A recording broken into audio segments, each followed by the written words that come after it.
Hello everyone, welcome back. I want to talk to you guys about a training session that I did yesterday, and I actually already uploaded the video. I had a chance to review it a bunch of times, and day after assessment, I have a much better sense of some of the things that I did really well, some of the things I could have done better. I wanted to share that with you.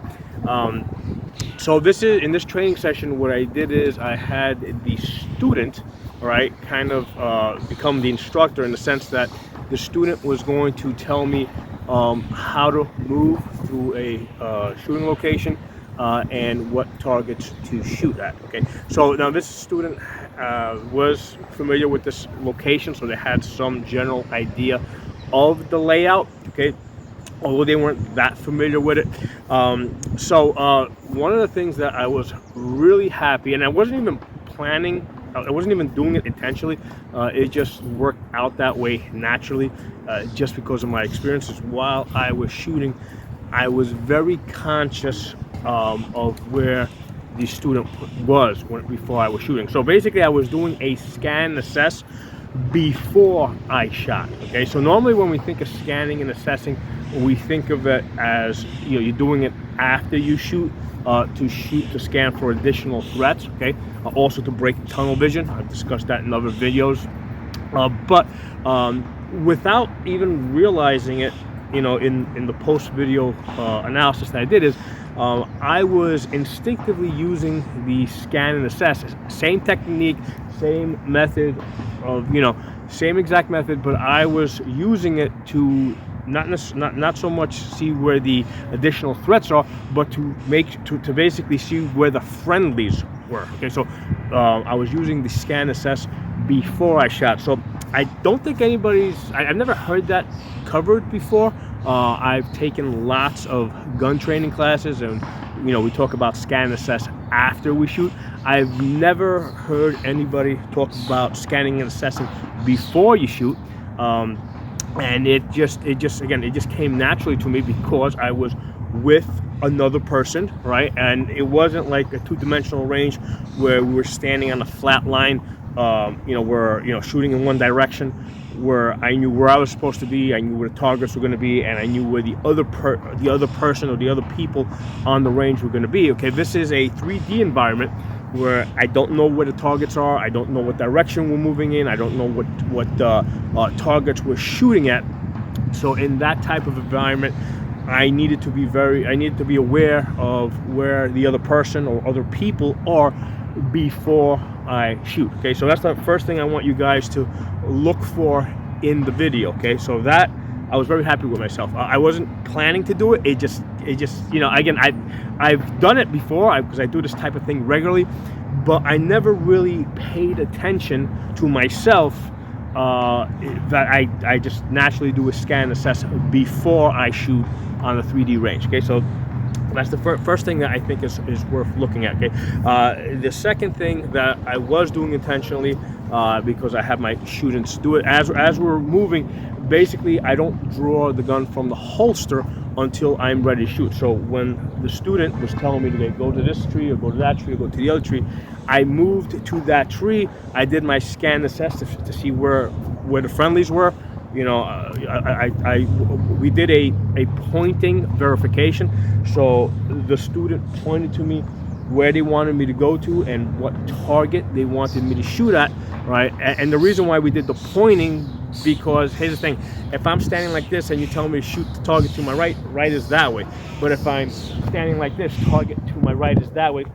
And as we're moving around on a 3D range, at different times we're going to be slightly differently oriented, so we're going to have a different sense of where left, right, front, and back is. Okay, so the best way to know what direction you want to be moving in or what you want to look at is to point at it. Okay, and normally when I train people, I point past their shoulder so they can see my finger. Again, the student in some cases wasn't doing that, but that's why I was kind of like turning around to see where they were pointing at. I needed to know where I needed to be moving or where I needed to be shooting. Okay, so that's one of the things that we forget, that we can communicate with people, we can turn around, we can look at them. Our head, should be on a swivel. Basically, we should be looking 360 degrees. Okay, so these are one of the things that kind of become, that basically, I don't want to say obvious, but it's just a natural progression. Once you get onto a 3D range and you start working with other people, you're going to naturally become a lot more aware of what's behind you and communicating with the people behind you. Okay, so I was very happy with the way the communication developed. Him pointing targets, me verifying that, hey, that's the target you want me to look at, that's the target you want me to move to. Okay, now early on, what happened is the student initially told me to, he pointed to a tree way down, which was a good distance away, and I was not sure. You can see in the video that I'm going to post after this, you can see that I'm not that sure which tree he is pointing to, because kind of all trees look the same, right? Well, here's the thing, it's not just trees, because let's say you're in an area where let's say you're in a suburban area, right, and you're looking at houses with garages. Well, all the houses, they're all going to be houses with garages, right? Or if you're in a city and you're looking at the building with the windows in the doorway, they're all going to have windows and doorways. Okay, so lots of things kind of look the same. Now, obviously, we try to find something that stands out, but sometimes in certain areas that's not possible. Everything just kind of looks the same, right? All the buildings look the same, or all the trees look the same. So that's all the mailboxes look the same. So now one of the things that I was kind of not happy with myself watching with the video, at the point where the student was telling me, okay, go to that tree way down over there, okay? And I said to him, basically, we're trying to figure out which tree it is. And I told the student that, hey, you know what, that's a long walk. I'm going to have to go tree to tree to gain some cover. What I should have done, right, and I kind of knew better, but what I should have done is, even though the students say, hey, the tree way down over there, right, what I should have done is, because I told the student, hey, I'm going to go tree to tree, but as I moved to each tree, I should have verified, okay, so I'm moving to this tree, okay, we moved to that tree, now I'm moving to the next tree. So even though the other person, right, gave me a command that was not clear, I should be able to handle that situation better. And again, this is part of me also learning, right? We're always learning, right? So what I should have done, what I will do next time is, they gave me a general command to go to a specific tree. I wasn't sure which tree that was. And the way I should have took charge of that situation is, I did say, hey, I'm going to go tree to tree. But as we got closer, I should have verified, hey, that tree over there, is that the final destination? Or, that's what I should have done as we got closer and closer. Okay, so that's one of the things that I was not, basically the room for improvement. Okay, I looked at that and I said, hey, I spent way too much time trying to figure out which tree he was talking about, when I already had a sense of what general direction he wanted to move in, right? So I should have been happy with the fact that I had a general direction to move in. Okay, I established that I was going to move tree to tree in that direction. I should not have spent as much time trying to figure out exactly which tree he was talking about from distance. As I got closer, that's the point where I should have, when I got closer, that's when I should have tried to figure out exactly which tree he was talking about. So I should have basically just been satisfied with the fact that he told me to go in that general direction and started moving tree to tree in that general direction. And when I got closer, then we should have, at that point, I should have figured out, I would have been able to communicate with him and figure out what tree he was at. So that was a very important learning thing for me. Okay. Now, one of the things that I did do very well, and this is one of the things I'm very well practiced in, is at some point he told me to turn around and shoot at a target behind me. Right now, the way the range is set up is generally there's backstops at everything. So from the position that I was in, the target that he told me to shoot at, right? I mean, there was a backstop there, but the backstop from my position, the backstop wasn't properly positioned. So I needed to change my position, because say the backstop was like here, right? The target's here. I was here. Okay, so he told me to turn around and basically shoot at it in this direction. I didn't feel comfortable, you know, because again the backstop was like this. I didn't feel comfortable. Hey, if I missed, you know, maybe the bullets would have kept going that way. Even though that there's nothing in that direction, I still didn't feel comfortable with that. So what I told him is, hey, I need to change my position. So what I did is from here, I moved, I ran, right, and I positioned myself here, right, behind a tree, so then I could shoot directly into my backstop. So again, these are things that you start to think about once you get on a three-dimensional range and start interacting with people. And you know, one of the things is like, yes, it's great to do it with an instructor, right? But at some point, you also have to do it with just like other people, right? As long as you all have a good understanding of what the safety limitations are, right? You know, you have to do it with other people who, you know, have been on a 3D range but aren't trained instructors, right? Because now you're gonna interact with them in a way that you would interact, let's say, with your friends or with your family or with co-workers or with just other random people that you might run into. So that's one of the important things that I've been developing in a lot of the people that I train. All right, to be able to, like, if you're in a difficult situation, to be able to kind of take charge of the situation. And the reason why I say that is you got to take charge of the situation, because most likely the people that I train are going to be the most experienced and the most trained people, right? Unless there's happen to be people in that group that have, let's say, a police or military background.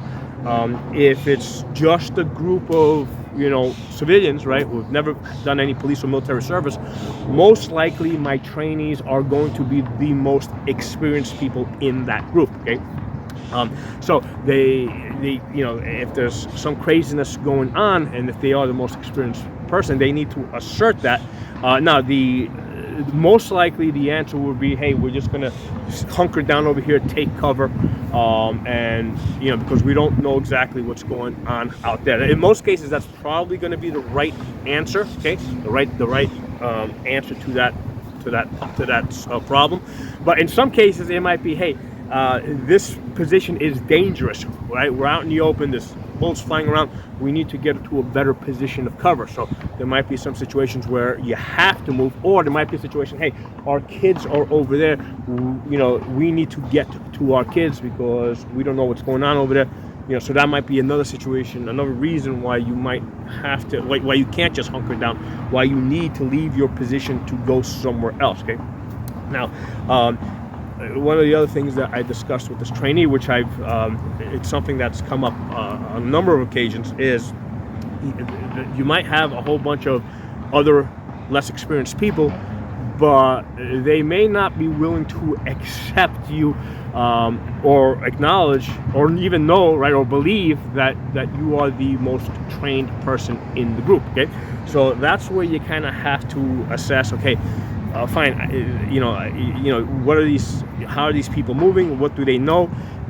It's a good chance that you might quickly assess that if you're going to move, the safest place for you to be is in the back of the line, right? So because you don't want other people drawing guns and basically pointing them into your back as you're moving. Okay, so so that's just one of the things to be aware of, that if you can't gain control, if you're not able to assess that the other people are going to follow your instructions or work with you or believe in you, it's not just a question of protecting yourself from the threats, but you might also need to protect yourself from the incompetence of other people that might be around you. Okay, and that might mean, you know, staying behind cover or staying in the back of the line. Again, just things that we need to think about that become a lot more obvious and evident, you know, once you get on a three-dimensional range. So with that, I'm going to play the video, and I gave you a whole bunch of things to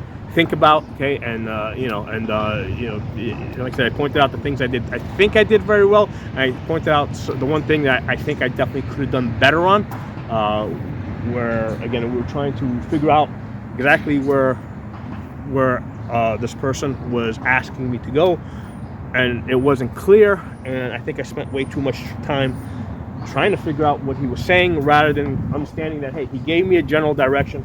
Let's move closer to that position, and then when we get down there, then we can figure out exactly where he wants me to go. So enjoy the training video. I'll talk to you all soon.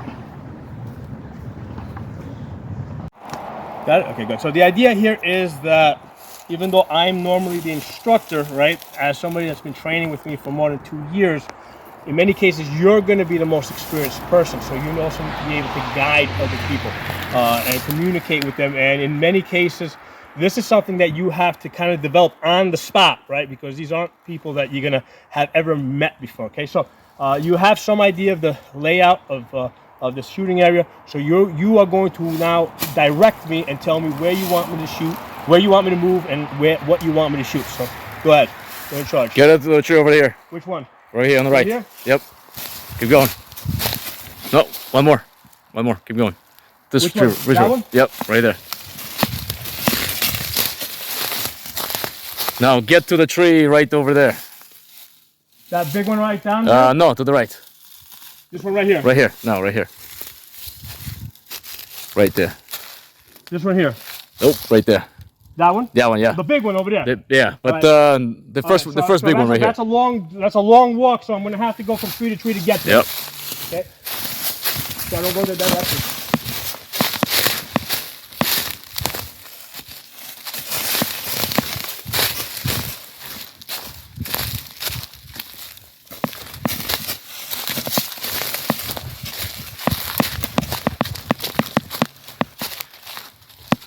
Okay.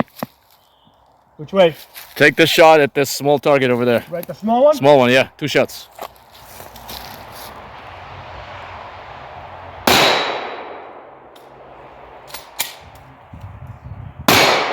Okay, good.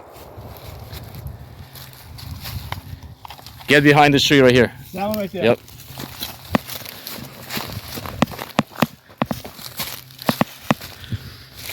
Target on your left over there. 1 shot. 1 shot there. Get behind me. Good. 1 more target over there. 1 shot. That one right there? That one right there, yeah. The red one, that looks like silhouette. Good. Get behind the cover. Which way? Get to the tree over there. That one right there? Yep, right there.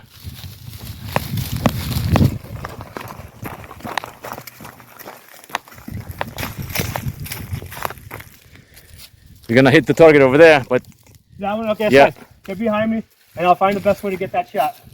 1 shot.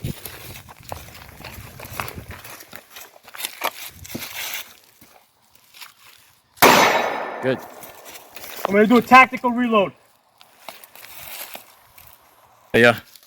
Okay, where are you? Get clearance. Good. Get to the target over there when you shot. Move to that location. Move to that location, yeah.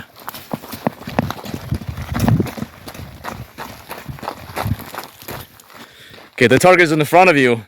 Just be careful. Okay.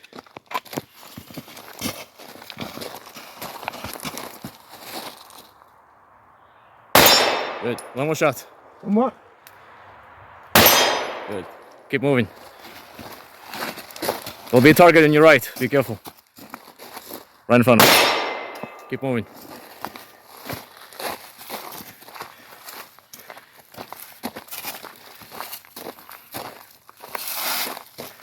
The far target. Far target? Far target.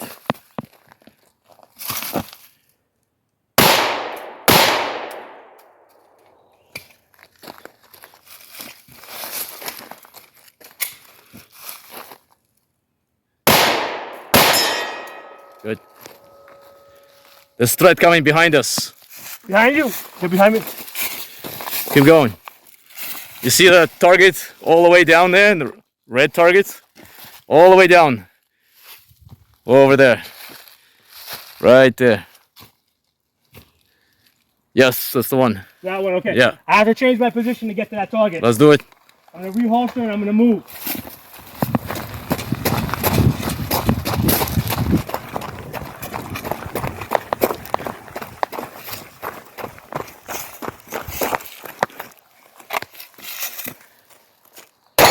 Okay, good. Good. Go ahead, which way? That's it. That's it.